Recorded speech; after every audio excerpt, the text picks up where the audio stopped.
Are you constantly criticizing yourself for every little time you do wrong? For example, saying things to ourselves like, "I should have said this," or "Look, I cannot even do this simple thing," or "Everyone thinks I am stupid," etc., etc.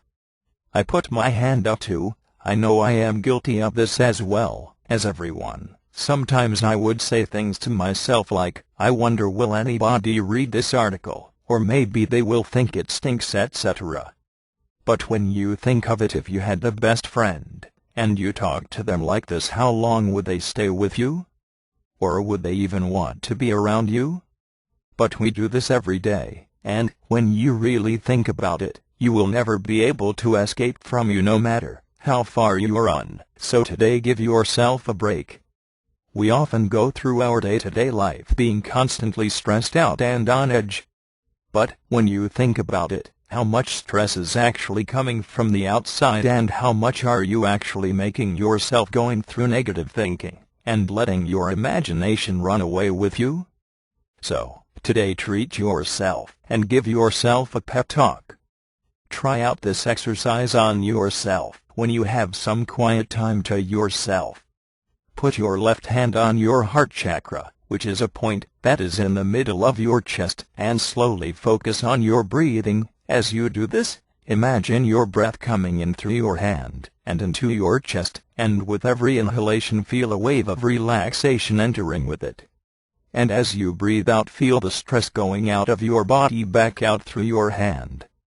When you find yourself starting to relax, start to say some positive affirmations to yourself out loud. Congratulate yourself for all that you've done that day, and anything positive else you would like to say. If you find it a bit awkward to think of things to say to yourself, mentally step back, and think of you as a small child, or a friend you really like, and imagine what nice things they'd like to hear you say to them, and then say these to yourself. You'll definitely start to feel a lot better about yourself, and probably in the future you will catch yourself before you call yourself something nasty, or start to pick on yourself. I know of a friend called Crystal, and she got to know about me through my works and research on the internet. During that time, she was seeking help with her relationship problems with her husband. It became evident early in our work together that Crystal was deeply addicted to thinking the worst.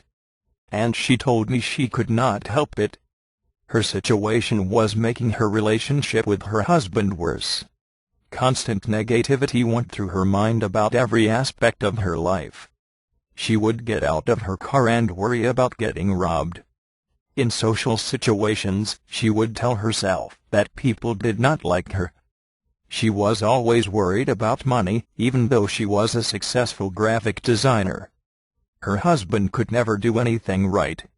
There was something wrong with every doctor she saw. Negative thinking causes much stress in the body.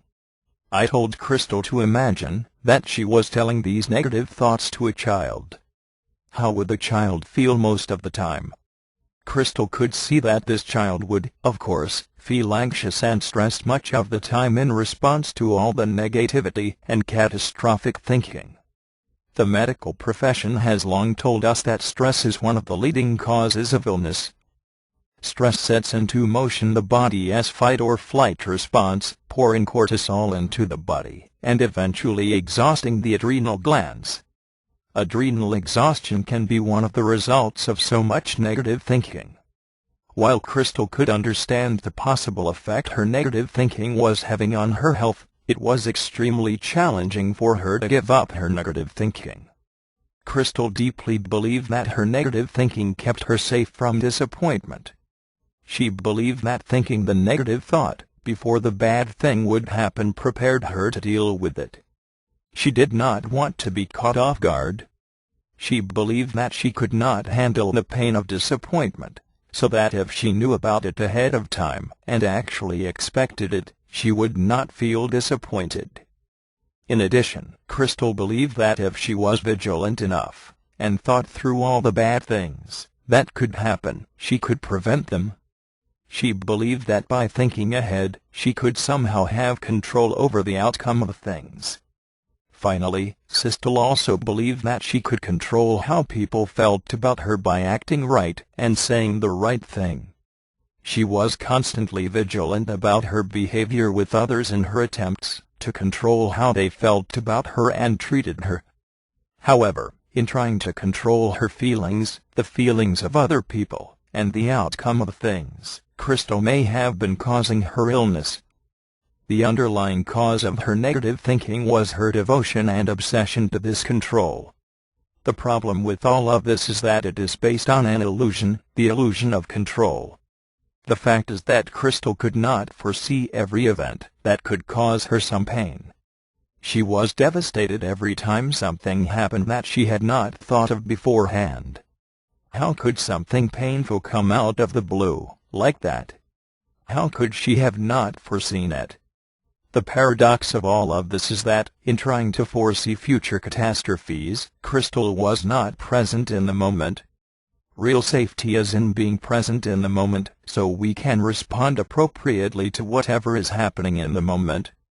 When we are fully present in the moment, we are available to receiving information from our inner guidance. All of us have a source of guidance that is always available to us, and that is here to help us and protect us, but we can access our guidance only when we are fully present in the moment, not when we are trying to control the future. That is the biggest secret you can learn from here. Crystal is in the process of becoming more aware of her negative thinking. She is not yet healthy, but she has some better days now, days that are lighter and more fun. Moving out of negative thinking is a process that takes time. If you are a negative thinker, you have been practicing this form of thinking your whole life. You might think your relationship and marriage problems come from outside of you, but most of the time it is not. Your negative thinking is not going to stop in a day. But if you tune into the stress you feel, and learn to connect your stress with your negative thinking, you can slowly change this pattern. Vitality and joy can be the result of letting go of your negative thinking and learning to be present in the moment.